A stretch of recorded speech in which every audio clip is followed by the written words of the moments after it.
কি দেখছেন? হ্যাঁ, বন্যা না হরপাবান? আর কি বা ভাবছেন কোথায় হতে পারে এরকম একটা প্রাকৃতিক দুর্যোগ বা প্রকৃতির একটু এরকম একটা ভয়াবহ দৃশ্য?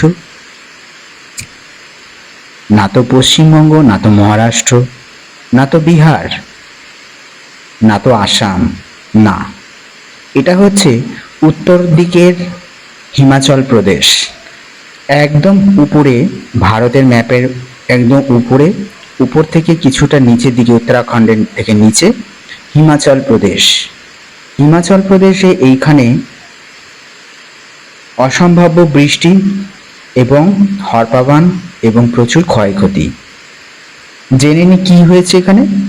হিমাচল প্রদেশে জুলাই মাসে প্রথম দিকে ভারী বৃষ্টিপাতের কারণে সৃষ্ট বন্যা ও ভূমিধসে ব্যাপক ক্ষয়ক্ষতি হয়েছে।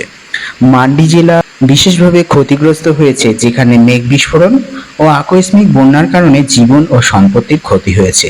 এই প্রাকৃতিক দুর্যোগের কারণে হিমাচল প্রদেশে মৃতের সংখ্যা বেড়ে 72 হয়েছে এবং 40 জন এখনো পর্যন্ত নিখোঁজ। মান্ডির থুনগ অঞ্চলে অবকাঠামোর ব্যাপক ক্ষতি হয়েছে এবং বহু মানুষ গৃহহীন অর্থাৎ আশ্রয়হীন হয়ে পড়েছে।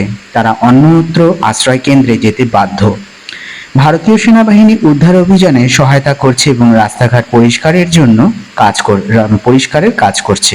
বিশেষ করে মান্ডি জেলার সিরাজ বিধানসভা কেন্দ্রটি সবচেয়ে বেশি ক্ষতিগ্রস্ত হয়েছে, যেখানে মুখ্যমন্ত্রী পরিদর্শনে গিয়েছিলেন। তো ঠিক, রাজ্য সরকার পরিস্থিতি মোকাবিলায় সক্রিয়ভাবে কাজ করছে। তো বন্ধুরা, আজকে আমরা এটা জানতে পারলাম যে প্রকৃতির কাছে কোনো কিছুই, সবকিছু একটা নিমেষের মাত্র, অর্থাৎ ধ্বংস চাইলেই ধ্বংস। সুতরাং সবাই ভালো থাকুন, সুস্থ থাকুন, ভালোভাবে বেঁচে থাকুন।